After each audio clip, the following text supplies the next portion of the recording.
Pedro Manuel Félix da Silva Ferreira. Nascido no Desfal? Desfal de Baixo de Lourinhã. Fale-nos um bocadinho da sua avó. Da minha querida avó Augusta, não é? Augusta. A minha avó, como muitas avós, era uma pessoa especial, no meu sentido, porque ela ajudou os meus pais a criar-me. Eu nasci em 55, a minha avó já era parteira cá na terra, foi ela que assistiu a minha mãe ao parto e como eu, ela assistiu muitos outros, não é? Aqui na terra. Não digo que ela trouxe ao mundo todos aqui na terra, mas talvez 90%, para não dizer 95%. A minha avó era muito dedicada à terra. Ela realmente era uma que gostava de dar seguimento com as senhoras que tinham dado à luz muitos dos nossos conterrâneos. E ela visitava as pessoas aqui praticamente diariamente. Ela não parava em casa. Atendia a qualquer questão de saúde. Ela não tirou o curso de médica, mas ela parece que sabia um bocadinho de tudo. Ela, obviamente, chamava sempre assistência médica. Na altura havia, obviamente, médicos aqui na Lourinhã e ela nunca arriscava nenhum parto. Em termos de avó, não posso dizer mais de que ela foi uma excelente avó. Criou-me, porque os meus pais tinham... Meu pai era lavrador, mas também cortava cabelo aqui na terra. A minha mãe tomava conta da taverna que tínhamos aqui também na terra. E a minha avó é que praticamente me criou até aos 8 anos, quando eu depois emigrei para o Canadá. O que é que se recorda aos 8 anos do Desfal? O que era o Desfal? Uma aldeia, predominantemente agrícola? Diga-nos o que é que se recorda desses tempos. Para mim, com 8 anos, era um paraíso. Era um jardim. Realmente foi um sítio onde eu tenho boas memórias. Recorda-se do ambiente, dos amigos, das casas, da igreja? Sim, eu realmente... amigos não faltava. E também havia muito mais gente que há hoje, não é? Na altura tínhamos aqui tínhamos muita gente da minha idade.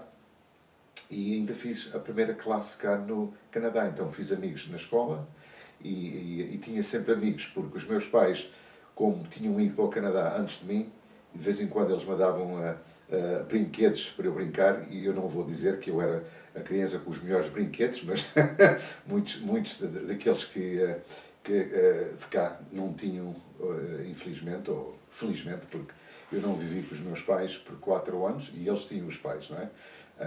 Mas os meus pais tentaram compensar. Então eu tinha muitos amigos, minha avó era muito dada, então para onde ela ia, eu ia. Então era raro aquela pessoa que não me conhecia a mim também. E para muitos eu era o meu Pedro, porque a minha avó chamava-me sempre o meu Pedro. Os pais acabaram por ir para o Canadá. Nessa época, estou em crer que muitas famílias foram em busca de outros sonhos, outras condições, e neste caso o Canadá foi um país muito escolhido. Também passou por toda essa faceta dos seus pais irem precisamente para o Canadá e depois, mais tarde, como dizia, também foi para o Canadá. Esse salto entre o ambiente da Lourinhã, do Desfal, e depois ir para um ambiente, não sei se de Toronto, o que é que encontrou? O que é que se recorda deste salto? Eu lembro-me que quando os meus pais foram para o Canadá em 1960, eu tinha apenas 4 anos. Então, não me lembro muito, obviamente, mas sei que a partir dos 4 anos, como estava a ser criada pela minha avó e meu avô, lembro-me daquela altura onde, para mim, os meus pais eram os meus avós, porque eram eles que cuidavam de mim, mas eu sabia muito bem e tinha na mente que os meus pais estavam lá, no Canadá. Em 64, os meus pais chamaram, ou trataram dos papéis para eu emigrar para o Canadá, e depois, como todas crianças, adaptei-me à realidade do Canadá. Óbvio que era noite e dia, completamente diferente. Uma cidade, na altura, talvez de 1,5 milhão, hoje já estamos a falar a quase em 3 milhões. Lembro-me também do primeiro dia que a minha mãe foi visitar-me na escola. Foi aí, a partir desse dia, que eu comecei a usar o nome Peter, ou Peter, como alguns dizem. E na altura havia um bocadinho de discriminação em termos de nomes estrangeiros, então muitos tiveram que adaptar-se a usar outros nomes. Por exemplo, não foi a opção dos meus pais, ou a minha opção, para adquirir o nome Peter. Obviamente fui batizado Pedro e a maioria das pessoas conheciam-me como Pedro. Mas isso foi um choque, mas não foi assim um choque daqueles choques horríveis, mas tive que me adaptar.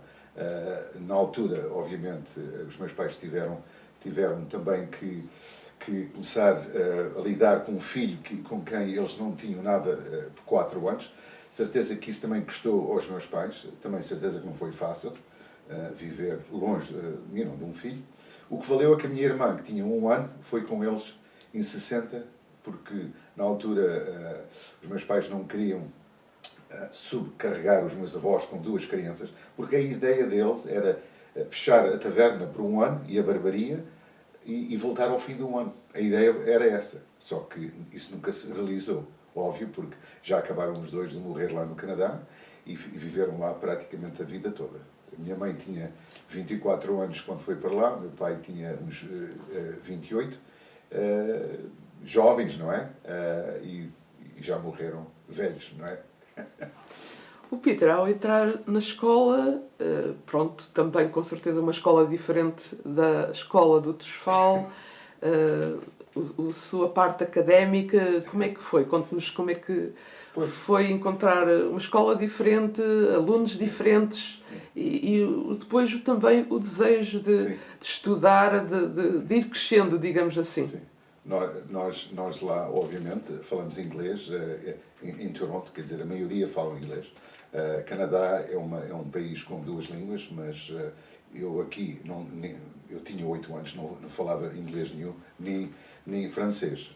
Óbvio que quando cheguei lá, como qualquer criança, adaptei-me rapidamente. Eu não tive problema nenhum em aprender o inglês, não porque era inteligente, mas era criança, e as crianças praticamente aqui também são como esponjas, e eu dediquei-me aos estudos. Os meus pais queriam que eu continuasse a estudar, ao contrário de muitos imigrantes que queriam que os filhos saíssem da escola para ganhar para a casa, como se diz às vezes. O meu pai não queria que eu de maneira nenhuma ficasse comprometido com os estudos. Ele queria que eu tirasse cursos universitários, foi isso que fiz. Graduei numa universidade que chama-se York University, em Toronto, em Ciências Políticas e as Ciências Sociais. Comecei a trabalhar para o Governo do Canadá como oficial de imigração em 1975 e trabalhei uns anos no aeroporto e foi lá onde eu comecei a ganhar experiência na área de imigração. E depois, como qualquer carreira, também avancei na minha carreira até o ponto de ser investigador de imigração, conselheiro de imigração e também trabalhei como juiz de imigração. E depois, em 1986, eu e 2 oficiais de imigração superiores acabamos de sair do governo e abrimos a nossa própria agência, primeiro em Toronto, depois em Hong Kong, mais tarde em Shanghai, na China, e depois em Vancouver, na British Columbia, ou Colômbia Britânica, lá no Canadá, e mais tarde em Bombaia e noutras 2 cidades na Índia, e mais tarde em Bahrein, ao lado de Arábia Saudita, onde ainda temos um escritório. Então, a minha carreira, em parte, teve a ver com os estudos que eu tive, porque não podia ter essa carreira se eu não tivesse estudos. Os meus pais queriam que eu tivesse estudos, porque não é porque eles queriam que eu fosse melhor do que outros, mas eles também queriam uma melhor vida para mim. Eles tiveram a sensibilidade de perceber que, através dos estudos, estavam a zelar pelo filho, pelo futuro do filho. Sim, eu ainda me lembro quando tinha 18 anos, quando eu estava no 12º ano, que eu até pensava em sair da escola para ganhar dinheiro e para comprar o meu primeiro carro. Mas eu acho que todos não, mas muitos rapazes, quando chegam a essas idades, e então quando já têm carta de condução, eu já tinha a minha carta de condução, Tinha carro que o meu pai tinha comprado para mim, um Volkswagen Beetle, ou seja, carocha em português, mas eu como qualquer outro rapaz, tínhamos outros sonhos, não é? Mas ele falou comigo a sério, ele disse, não, tu tens realmente capacidade para avançar, podias sim trabalhar como eu, como soldador, mas porque é que não continuas com os teus estudos? Porque mesmo se ganhares menos no fim, eu prefiro que tu tenhas uma carreira digna e mais confortável. Durante a sua vida teve uma forte ligação com a imigração. Conte-nos um pouco toda essa sua faceta e a forma como viu todo este processo de imigração, não só de portugueses, mas naturalmente também no mundo para o Canadá. A verdade é que dois terços da minha vida até agora têm sido à volta desta questão de imigração. Primeiro, imigrei, óbvio.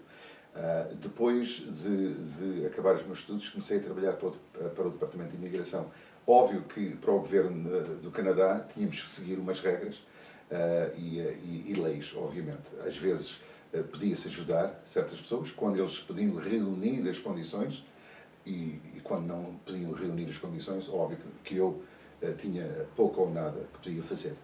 Mas depois, quando saí do governo em 1986, com os meus dois colegas, que acabaram de ser sócios meus, acabamos de ajudar aqueles que não podíamos ajudar, usando a nossa capacidade, a nossa experiência que a gente adquiriu no governo, para ajudar aqueles que precisavam de ajuda legal.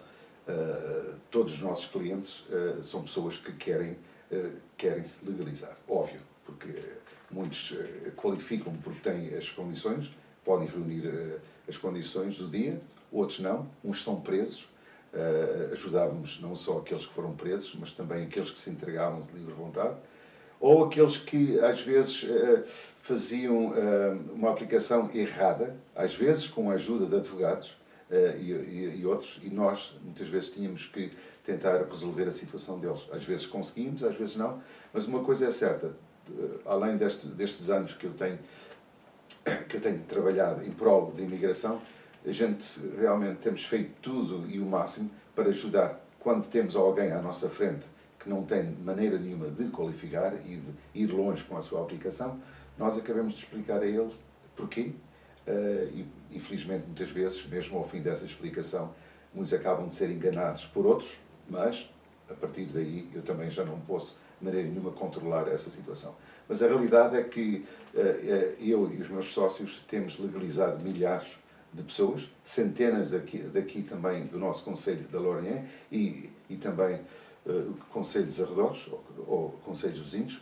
Para dizer a verdade, de todo Portugal, dos Açores à Madeira ao continente, temos ajudado porque nós, além destes anos, tivemos, obviamente, milhares de clientes que vieram bater à nossa porta com uma ideia de conseguir legalização, porque as regras mudaram muito de 1960 até agora.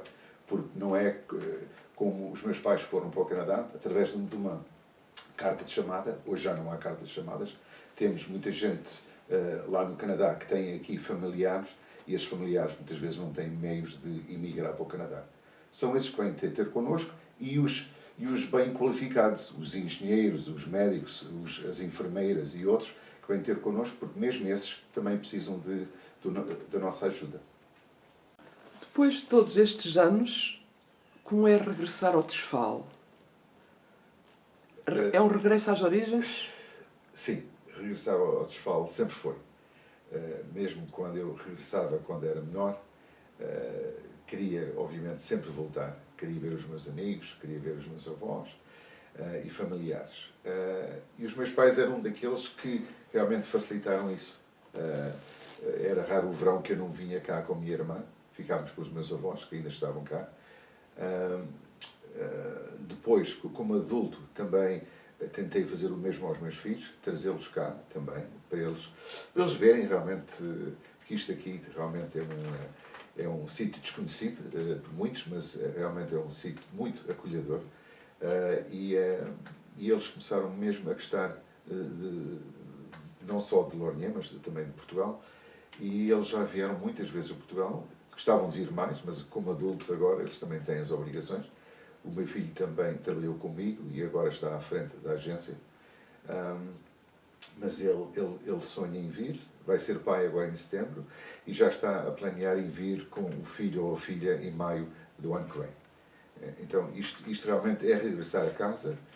Óbvio que a minha vida profissional e pessoal tem sido mais lá no Canadá, mas nunca me esqueci do desfile. Impossível de esquecer. Ao fim de todos estes anos, o coração já puxa mais por Portugal ou puxa mais por Canadá? Ou é um coração dividido? É mais ou menos isso.